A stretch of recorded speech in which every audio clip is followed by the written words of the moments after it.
নমস্কার বন্ধুরা, আমি পরিণীতা। কেমন আছো সবাই? আশা করি নিশ্চয়ই ভালো আছো। আজকের নিবেদন সাহিত্যিক প্রভাত কুমার মুখোপাধ্যায়ের লেখা ছোট গল্প খুড়ো মহাশয়। ভিডিওটির শেষে অবশ্যই জানিও কেমন লেগেছে গল্পটি। যদি ভালো লাগে অবশ্যই একটা লাইক করে দিও। সাবস্ক্রাইব করে চ্যানেলটিকে সাপোর্ট করতে ভুলো না। তাহলে শুরু করা যাক আজকের গল্প।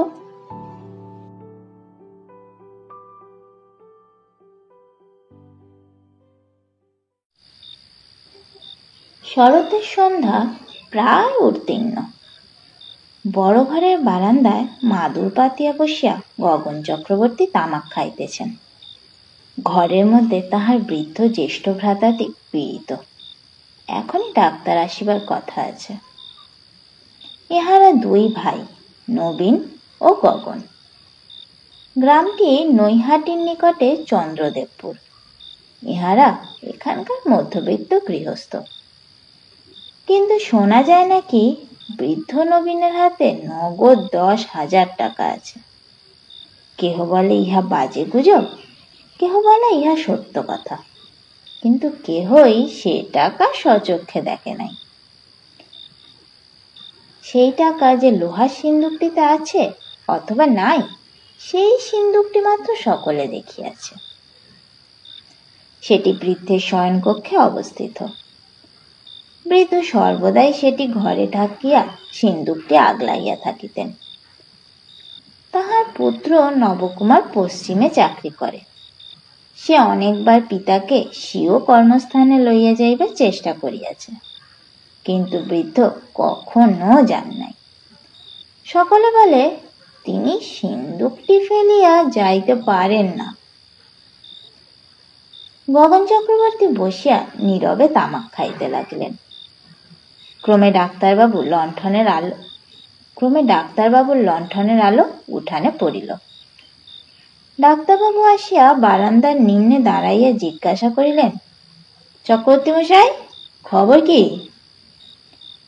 চক্রবর্তী হুঁকাটি নামাইয়া বলিলেন, ডাক্তারবাবু এসো, খবর ভালো। এখনো বেহুশ রয়েছেন। বড্ড জ্বরটা রয়েছে কিনা, কিন্তু নাড়ি বেশ চলছে এখনো। উঠে এসো, একবার দেখো না। ডাক্তারবাবু উঠিয়া আসিলেন। চক্রবর্তী হুঁকাটি সযত্নে দেয়ালে ঠেস দিয়া রাখিয়া দ্বার খুলিয়া রোগীর কক্ষে প্রবেশ করিলেন। ডাক্তারও তাহার পশ্চাৎ পশ্চাৎ প্রবেশ করিলেন। পিলসুজের উপর একটি মাটির প্রদীপ ম্লানভাবে জ্বলিতেছিল। একখানি লম্বা ও চওড়া তক্তপোষের উপর মলিন শয্যায় শয়ন করিয়া বৃদ্ধ রোগী নিদ্রা যাইতেছেন। তাহার পদতলে বসিয়া তাহার পুত্রবধূ সাবিত্রী পায়ে হাত বুলাইতেছে। ইহাদের প্রবেশ করিতে দেখিয়া সাবিত্রী ঘোমটা টানিয়া দিল। গগন চক্রবর্তী প্রদীপটা একটু উজ্জ্বল করিয়া দিলেন। ডাক্তার বৃদ্ধের নাড়ি পরীক্ষা করিলেন, থার্মোমিটার দিয়ে উষ্ণতাও লইলেন। পরীক্ষান্তে বলিলেন, এখনো খুব জ্বর। সে ফিভার মিক্সচার খাওয়ানো হচ্ছে? সাবিত্রী ঘোমটাবৃত মস্তক সঞ্চালন করিয়া জানাইল, হইতেছে। ডাক্তার বলিলেন, আজ সারা রাত্রির ওটাই দেয়া হোক, ভোরের দিকে রিমিশন হবার সম্ভাবনা। বলিয়া ডাক্তারবাবু বাহিরে আসিলেন। গগনচন্দ্রও তাহার সহিত দরজা অবধি যাইলেন।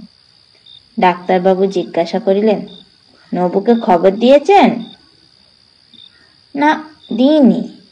কিছু ভাবনা নেই, দাদা ভালো হয়ে উঠবেন। ওরকম তো হয়ই ওর মাঝে মাঝে। নবুকে খবর দিলেই এক্ষুনি খরচপত্র করে বাড়ি আসবে, তাই খবর দিইনি। ডাক্তারবাবু বলিলেন, গতিক বড় ভালো বোধ হচ্ছে না, কিন্তু আজ 5 দিন জ্বরটা ছাড়ল না। ভারী দুর্বল হয়ে পড়েছেন। জ্বর ছাড়বার সময় সামলাতে পারলে হয়। গগন বলিলেন, আরে না না, আমি এতকাল দেখছি, কিচ্ছু ভয় নেই। দেখা যাক, বয়সটা অনেক হয়েছে কিনা, তাই ভয় হয়। বলিয়া ডাক্তারবাবু মৃদুমন্দ পদক্ষেপে প্রস্থান করিলেন। ডাক্তারবাবুর কথাই সত্য হইল। ভোরবেলায় প্রাণ পাখি বৃদ্ধের দেহপিঞ্জর ছাড়িয়া গেল। মৃত্যুর পূর্বে 2-1 মিনিটের জন্য মাত্র তার চেতনা হইয়াছিল।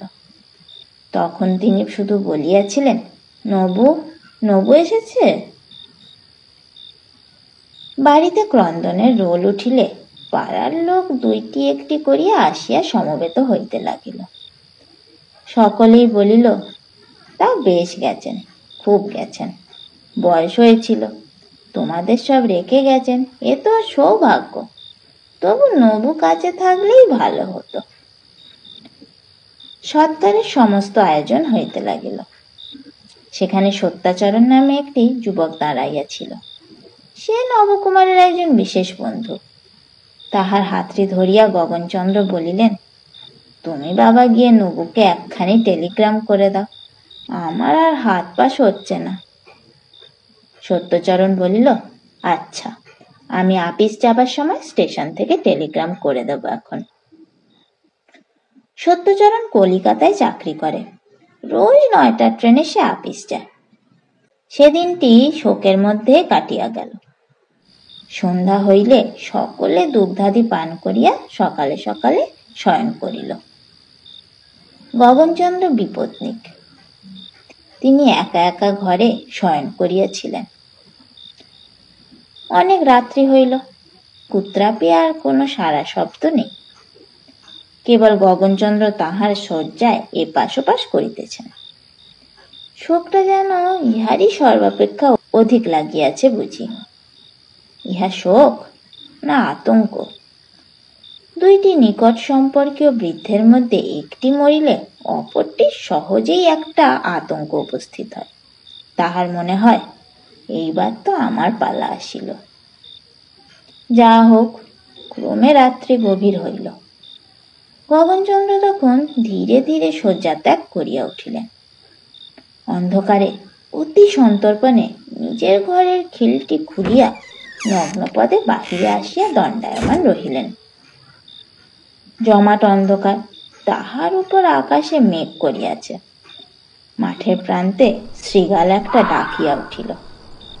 গগনচন্দ্র ক্ষণকাল নিস্তব্ধভাবে দাঁড়াইয়া থাকিয়া ধীরে ধীরে বড় ঘরের বারান্দার দিকে অগ্রসর হইলেন। যে ঘরে গত রাত্রে বৃদ্ধের মৃত্যু হইয়াছে, সে ঘরটি আজ তালাবন্ধ। গগনচন্দ্র নিঃশব্দে তালাটা খুলিয়া সেই অন্ধকার ঘরে প্রবেশ করিলেন। ভয়ে তাহার বুকটা দুরু দুরু করিয়া উঠিল। হায় ভাতৃস্নেহ! এত রাত্রে নিদ্রাহীন চক্ষে ভ্রাতা বুঝি ভ্রাতার মৃত্যুশয্যাটি একবার দেখিবার জন্য, অশ্রুপাত করিবার জন্য আসিয়াছেন। গগনচন্দ্র পূর্ববৎ সাবধানতার সহিত ঘরের দুয়ারটি প্রথমে বন্ধ করিয়া দিল। একটি দিয়াশলাই জ্বালিলেন। প্রদীপটি জ্বালিয়ে পূর্বকথিত লোহার সিন্দুকটির নিকট অগ্রসর হইলেন। সিন্দুকটির উপর হইতে একটি ভাঙা কাঠের হাত বাক্স, একখানি ছিন্ন মহাভারত ও কয়েকটি খালি ঔষধের শিশি নামাইয়া সিন্দুকটি খুলিয়া ফেলিলেন।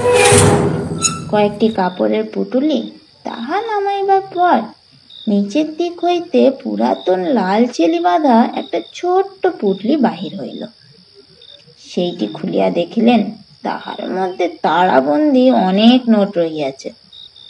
তাহা দেখিবা মাত্র সেই ক্ষীণালোকে, সেই মৃত্যুকক্ষে গগনচন্দ্রের মুশিকৃষ্ণ মুখমণ্ডলে শুভ্র দন্তপংক্তির ছটা ক্ষণকালের জন্য উদ্ভাসিত হইয়া উঠিল। তড়িৎহস্তে অন্য পুটুলিগুলি যথাস্থানে পুনঃসন্নিবিষ্ট করিয়া গগনচন্দ্র সিন্দুকটি বন্ধ করিয়া ফেলিলেন। মহাভারত ও ভাঙা বাক্স ও ঔষধের শিশিগুলি তাহার উপর পূর্ববৎ সাজাইয়া রাখিয়া প্রদীপ নিভাইয়া দুয়ারে তালা বন্ধ করিয়া নিজ শয্যাগৃহে আসিয়া উপস্থিত হইলেন। দুয়ারটি বন্ধ করিয়া প্রদীপ জ্বালিয়া গগনচন্দ্র শয্যার উপর উপবেশন করিলেন। বালিশের নিম্নে তাহার চশমার খোলটি ছিল। চশমাটি চক্ষে লাগাইয়া নোটের তারাগুলি নিরীক্ষণ করিতে লাগিলেন। কেবল 10 টাকার নোট, একখানিও নম্বরওয়ারি নোট তাহাতে ছিল না। একটি তারা খুলিয়া নোটগুলি সাবধানে গণনা করিতে দেখিলেন 100 খানি আছে। 1000 টাকা। প্রত্যেক তারাটি খুলিয়া একে একে গণনা করিলেন। প্রত্যেকটিতেই 1000 টাকা করিয়া এরূপ 10টি তারা ছিল, 10,000 টাকা। একবার গনিয়া তৃপ্ত হইল না। গগনচন্দ্র নোটগুলি বারংবার গনিয়া গনিয়া দেখিতে লাগলেন। এরূপ করিতে করিতে ভোর হইয়া পড়িল। তখন তিনি পুঁটুলিটি নিজের সিন্ধুকে বন্ধ করিয়া প্রদীপ নিভাইয়া ঘরের বাহিরে আসিলেন। 2-1টি কাক ডাকিতে আরম্ভ করিয়াছে। অল্প অল্প আলো হইয়াছে। গাড়ুটি হাতে করিয়া বাটির বাহির হইয়া আমবাগানের ভিতর দিয়া গগনচন্দ্র পুষ্করিণীর তীরে উপস্থিত হইলেন। কখনো কোথাও কোনো জনমানুষের চিহ্ন দেখা যায়নি।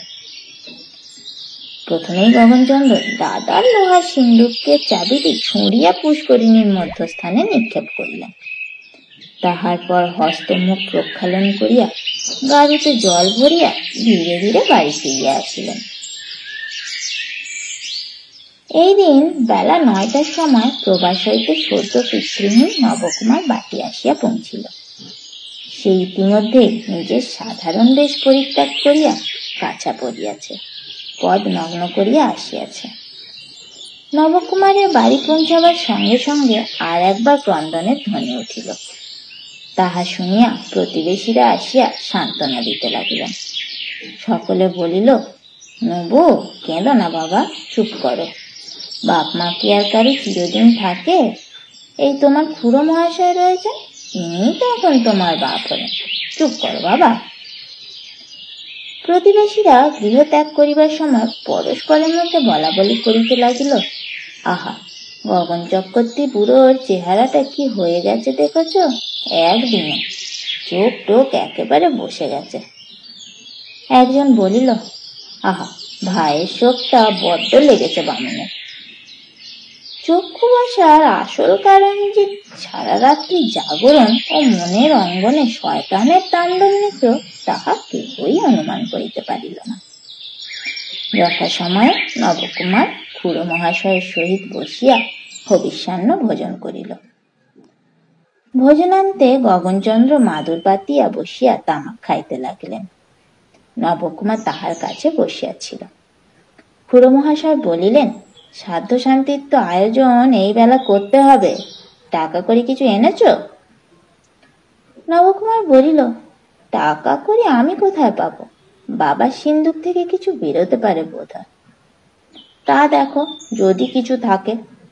চাবিটা? চাবি কোথায় আছে তা তো বলতে পারি না, হয়তো বৌমাকে দিয়ে গেছেন, জিজ্ঞাসা কর দেখি। নবকুমার গিয়া সাবিত্রীকে জিজ্ঞাসা করিল। সাবিত্রী বলিল, আমাকে তো দিয়ে যাননি, শেষ পর্যন্ত তার কোমরে ঘুষিতেই ছিল দেখেছি, খুড়ো মহাশয় হয়তো খুলে নিয়ে থাকবেন। না, উনি তো বললেন চাবি কোথায় কিছুই জানেন না। নবকুমার ফিরিয়া আসিয়া খুড়ো মহাশয়কে এই কথা বলিল। তিনি বলিলেন, তার কোমরে ছিল? তা তো লক্ষ্য করিনি, তবে হয়তো তার চিতায় উঠেছে। নবকুমার একটু বিরক্তির সঙ্গে বলিল, ওটা আপনি লক্ষ্য করলেন না? খুড়ো মহাশয় হুঁকো নামাইয়া কাঁদো কাঁদো স্বরে বলিলেন, আরে বাবা, সে সময় কি আমার চাবি সিন্দুক টাকা করি ভাববার মতো মনের অবস্থা ছিল? সেসব তোমরা পারো। নবকুমার কিয়ৎক্ষণ নীরব হইল। খুড়ো মহাশয় ধূমপান করিয়া যাইতে লাগিলেন। শেষে নবকুমার বলিল, তবে এখন উপায়? উপায় আর কি, কামার ডাকে সিন্দুক খোলাতে হবে। কামার ডাকে আইয়া সিন্দুক খোলানো হইল। তাহা হইতে কেবল 30 নগদ টাকা আর নবকুমারের পরলোকগতা জননীর খান কয়েক সোনা রূপার পুরাতন অলঙ্কার বাহির হইল। ইহা দেখিয়া নবকুমার তো মাথায় হাত দিয়া বসিয়া পড়িল। তাহারও বরাবর মনে ধারণা ছিল যে তাহার পিতার সিন্ধুকে নগদ 10,000 টাকা আছে। তাহার মনে বিশ্বাস হইল খুড়ো মহাশয় সে টাকা সরাইয়াছেন, অথচ তাহার সাক্ষী সাবুত কিছুই নাই। খোলা সিন্ধুকের সম্মুখে নবকুমার বসিয়া ভাবিতেছিল, এমন সময় খুড়ো মহাশয় আসিয়া জিজ্ঞাসা করিলেন, কিছু পেলে? সিন্ধুক হইতে যাহা বাহির হইয়াছিল নবকুমার তাহা দেখাইল। পরে জিজ্ঞাসা করিল, 10,000 টাকা ছিল যে, কোথা গেল? খোকনচন্দ্র আশ্চর্য হইয়া বললেন, কত টাকা? 10,000। খুড়ো মহাশয়ের মুখখানি বিবর্ণ হইয়া গেল। একটু কাষ্ঠ হাসি হাসিয়া তিনি বললেন, 10,000 টাকা? পাগল, কোথায় পাবেন তিনি? নবকুমার বলিল, কেন? সকলেই তো বলতো এই সিন্ধুকে তার 10,000 টাকা আছে। সকলে তো সব জানে। কেন, দাদা তো সর্বদাই বলতেন তার 1 পয়সাও নেই। তুমি পশ্চিম থেকে যে টাকা করি পাঠাতে মাঝে মাঝে, তাই খরচপত্র করতেন, আর 2-5 টাকা জমিয়েছিলেন। হ্যাঁ, 10,000 টাকা। 10,000 টাকা কি সোজা কথা রে বাবা? নবকুমার আর কি করিবে, নীরবে মনের সন্দেহ ও রাগ হজম করিয়া যথাসময়ে পিতৃশ্রাদ্ধ সম্পন্ন করিল। অল্পদিন পরেই তাহার ছুটি ফুরাইল। ভগ্ন হৃদয় লইয়া কর্মস্থানে ফিরিয়া যাইতে হইবে। এতদিন তাহার পিতার সেবা শুশ্রূষার জন্য স্ত্রীকে বাটিতে রাখিয়াছিল। এবার সাবিত্রীকে সে পশ্চিমে লইয়া গিয়া নিজের কাছে রাখিবে। স্ত্রীকে বলিয়া গেল, পূজার ছুটি হইতে তার আর বেশি বিলম্ব নাই। ইতিমধ্যে একটা বাসা ঠিক করিয়া পুজোর সময় আসিয়া তাহাকে লইয়া যাইবে। নবকুমার কলকাতায় আসিল। পুরাতন গহনাগুলি বিক্রি করিবে, কিছু কাপড় চোপড়ও কিনিবার প্রয়োজন আছে। সারাদিন বউবাজার ও বড় বাজারে ঘুরিয়া 250 টাকায় গহনাগুলি বিক্রয় করিল। বড় বাজারে একটা কাপড়ের দোকানে বসিয়া কিছু কাপড়ও খরিদ করিল। তাহার পকেট বুকে নোট ছিল। টাকা দিবার জন্য পকেট বুক বাহির করিতে গিয়ে দেখে পকেট বুক নাই। গাঁট কাটায় কখন চুরি করিয়াছে জানতে পারে নাই। উফ, বিপদের উপর বিপদ। সেই পকেট বুকে তাহার রিটার্ন টিকিট খানি পর্যন্ত ছিল। 250 টাকার নোট ছিল, আর কত পুরাতন চিঠিপত্রও ছিল। কি আর, দোকানের কাপড় দোকানে রাখিয়া নবকুমার বাসায় ফিরিয়া আসিল। আজ পাঞ্জাব মেলে কর্মস্থানে ফিরিবে ভাবিয়াছিল। এমন টাকা নাই যে নতুন টিকিট কিনিয়া ফিরিয়া যায়। ভাবিল পরদিন সত্যচরণ আসিলে আপিসে তাহার সঙ্গে সাক্ষাৎ করিয়া কিছু টাকা ধার লইয়া যাইবে। দুঃখে স্মৃয়মান হইয়া কোন রকমে নবকুমার বাসায় রাত্রি যাপন করিল। প্রভাতে তখনও নবকুমার শয্যা ত্যাগ করে নাই। বাসার এক বাবু একখানি সংবাদপত্র হাতে করিয়া আসিয়া বললেন, নবকুমার বাবু, দেখুন, ঈশ্বর যা করেন তা ভালোর জন্যই করেন। কাল যে আপনার পকেট বুক চুরি হয়েছিল, সেটা একটা খুব মঙ্গল বলতে হবে। নবকুমার আশ্চর্য হইয়া বলল, কেন, ব্যাপারটা কি? স্থূলকলেবর যুবকটি সংবাদপত্র হইতে পাঠ করিলেন। গত রাত্রে পাঞ্জাব মেল আসানসোলের নিকট পৌঁছিলে একটি মালগাড়ির সঙ্গে ভীষণ কলিশন হইয়া যায়। 2-3 খানি যাত্রী গাড়ি চূর্ণ হইয়াছে। ড্রাইভার অত্যন্ত আহত হইয়া হাসপাতালে আছে। যাত্রীগণের মধ্যে 6 জন মৃত ও 22 জন সাংঘাতিক রকম আহত। মৃতের তালিকার মধ্যে নবকুমার চক্রবর্তীরও নাম পাওয়া গেল। স্থূলবাবুটি বলিলেন, কিরকম, আপনিও মরেছেন নাকি? নবকুমার বলল, বোধহয় আমার নামের অন্য কেউ। যুবকটি হাসিয়া বলিলেন, আপনি নবকুমারের ভূত নন তো? কি জানি মশাই, বিশ্বাস নেই, বলিয়া বাবুটি চলিয়া গেলেন। একথা শুনিয়া নবকুমারের মস্তিষ্কে 2-1টি কথার উদয় হইল। সে সকাল সকাল আহার সারিয়া সত্যচরণের নিকট টাকা ধার করিয়া আসানসোলে চলিয়া গেল। সেখানে গিয়া পুলিশ অফিসে সন্ধান করিল। জিজ্ঞাসা করিল, একজন নবকুমার চক্রবর্তী বলে যে মরেছে, আপনারা তার নাম জানলেন কি করে? দারোগা বলিল, তাহার পকেট থেকে এই পকেট বুকটি বেরিয়েছে। নবকুমার দেখিল তাহারই পকেট বুক। তাহাতে তাহার নোট, চিঠি, রিটার্ন টিকিট সবই রহিয়াছে। যাহা মনে করিয়াছিল তাহাই। সেই গাঁট কাটাই তবে মারা পড়িয়াছে। পাপের এরূপ হাতে হাতে প্রতিফল আজকাল প্রায়ই দেখা যায় না। দারোগা জিজ্ঞেস করিল, আপনি কে? আমি নবকুমারের একজন বন্ধু। লাশের কি হবে? অ্যাক্সিডেন্টের পর আমরা খবরের কাগজে টেলিগ্রাফ করেছি। লাশের আত্মীয়রা এসে কেউ জ্বালাবার বন্দোবস্ত করবে তো করবে, নইলে আমরা পুঁতে ফেলব। নবকুমার একবার ভাবিল পুতিয়াই ফেল। তাহার মস্তকে এই সময় একটা মতলব পাকা হইয়া আসিতেছিল। ভাবিল, যদি সংবাদ পাইয়া খুড়মহাশয় আসেন, তাহা হইলে লাশ দেখিয়া জানিতে পারিবেন আমি নহি। দারোগার নিকট লাশ জ্বালাইবার অনুমতি চাহিল। দারোগা বলিল, আরে টাকা করি, লাশের ওয়ারিশেন কে? লাশের এক স্ত্রী আছে, খুড়া আছে, স্ত্রী ওয়ারিশ।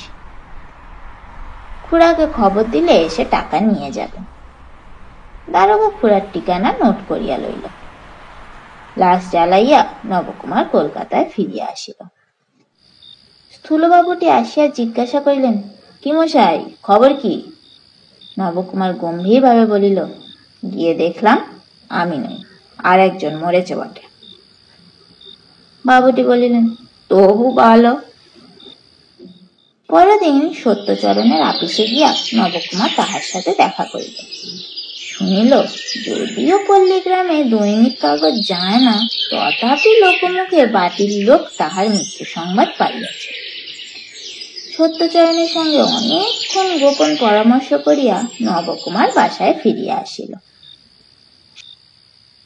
সন্ধ্যাকালে গগনচন্দ্র বৈঠকখানায় বসিয়া তামাক খাইতেছেন। পাড়ার 2-4 বৃদ্ধ বসিয়া আছেন। গতকাল নবকুমারের শ্রাদ্ধ হইয়া গিয়াছে। বৃদ্ধের যেমন ঘটা করিয়া হয়, যুবকের শ্রাদ্ধ সেরূপ হয় না। গগনচন্দ্র আসানসোল হইতে নবকুমারের যে 250 টাকার নোট আনিয়াছিলেন, তাহার মধ্যে কেবল 50টি টাকা খরচ করিয়া শ্রাদ্ধ করিয়াছেন। বাকি 200 টাকা নবকুমারের বিধবাকে দিয়াছেন। সাবিত্রী যখন সধবা ছিল, তখন সর্বত্র তাহার যে একটা সুনাম ছিল, সম্প্রতি তাহাতে অত্যন্ত আঘাত লাগিয়াছে। যেদিন স্বামীর মৃত্যু সংবাদ আসে, সেই দিন মাত্র সে অত্যন্ত কাঁদাকাটি করিতেছিল। রাত্রে সত্যচরণের স্ত্রী আসিয়া তাকে অনেক সান্ত্বনা দিল।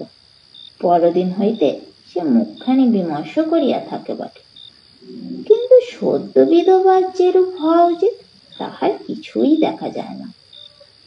প্রায় রোজই দ্বিপ্রহরে সত্যচরণের স্ত্রীর কাছে যায়। এ অবস্থায় এরূপ করিয়া পাড়া বেড়ানো কি তাহার উচিত? এরূপ অস্বাভাবিক বাল বিধবা তো হিন্দু গৃহে দেখা যায় না। সমবেত বৃদ্ধগণের মধ্যে হুঁকাটি নিয়মিত রূপে পরিক্রমণ করিতে লাগিল। এ সভাটি অদ্য প্রায় নীরব, কেবল মাঝে মাঝে বলিয়া উঠিতেছেন, সংসার অনিত্য, সকলই মায়া।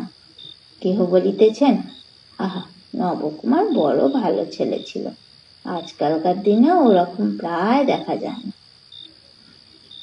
একটু পরে বাইরে দ্রুত পদশব্দ শোনা গেল। মুহূর্ত পরে বাড়ির চাকর চিনিবাস হাঁপাইতে হাঁপাইতে গলদঘর্ম হইয়া 2 চক্ষু কপালে তুলিয়া বৈঠকখানার ভিতর প্রবেশ করিল।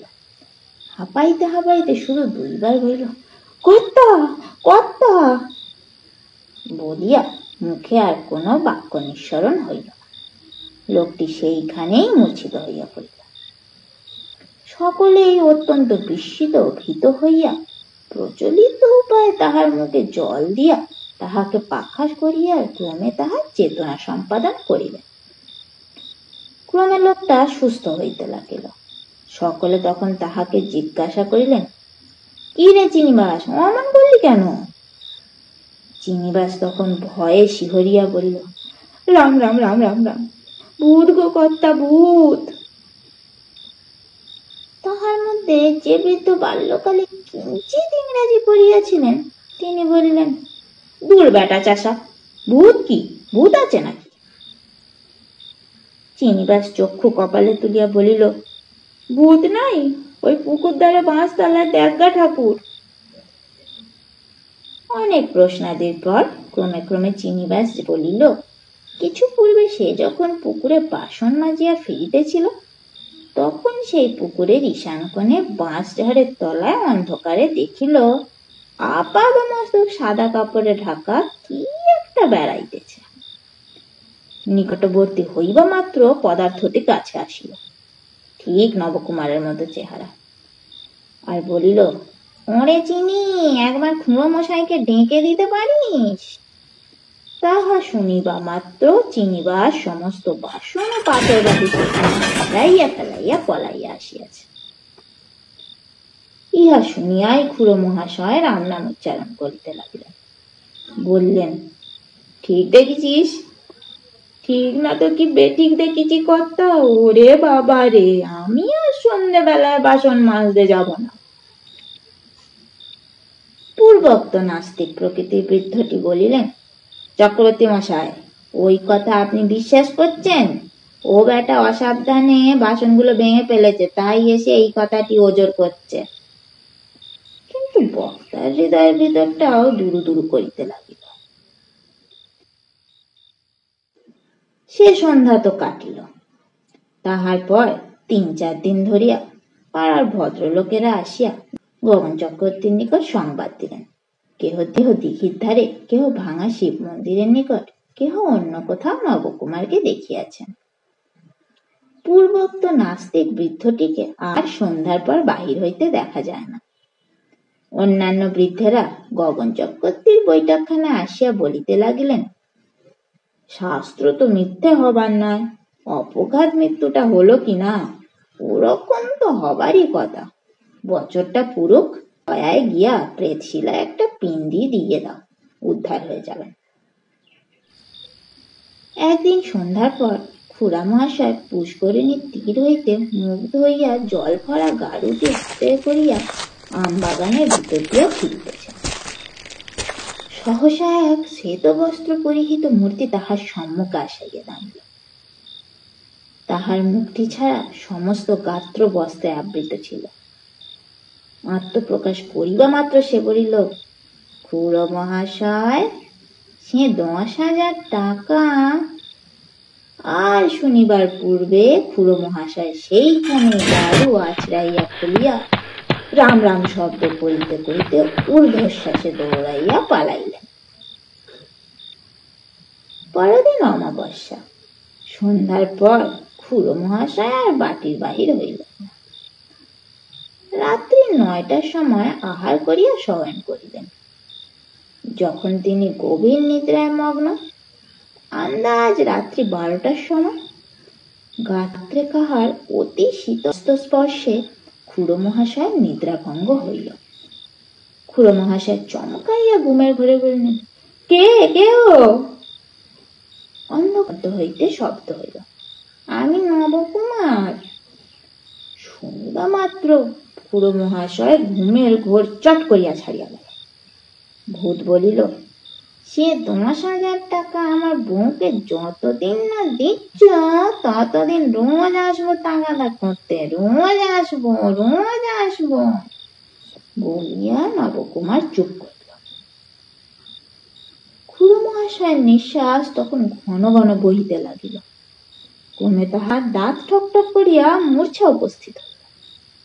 নবকুমার তখন মেঝের উপর হইতে বরফের পুটুলিটি তুলিয়া লইয়া খোলা জানলার কাছে গিয়া একটি গরাদ সরাইয়া বাহির হইল। বাহিরে কিয়ৎদূরে সত্যচরণ অপেক্ষা করিতেছিল। পরদিন সন্ধ্যাবেলা সত্যচরণ আপিস হইতে ফিরিয়া আসিয়া তাহারই গৃহে লুক্কায়িত নবকুমারকে সংবাদ দিল, খুড়ো মহাশয় তাহার সহিত এক ট্রেনেই কলকাতা গিয়াছিলেন। সাবিত্রীর নামে 10,000 টাকা কোম্পানির কাগজ কিনিয়া আনিয়াছেন। সত্যাচরণ জিজ্ঞাসা করিয়াছিল, এ টাকা কোথা থেকে এলো? গগনচন্দ্র বলিয়াছিলেন, টাকাটা আমার দাদার। সকলে যে বলতো তাহার 10,000 টাকা আছে, তা দেখছি মিথ্যে নয়, কিন্তু তার লওয়া সিন্ধুক থেকে বেরোয়নি। কালকে রাত্রে হঠাৎ তার পুরনো টিনের বাক্স খুলে দেখি এক টুকরো লাল চেলিতে মোড়া 10,000 টাকার নোট।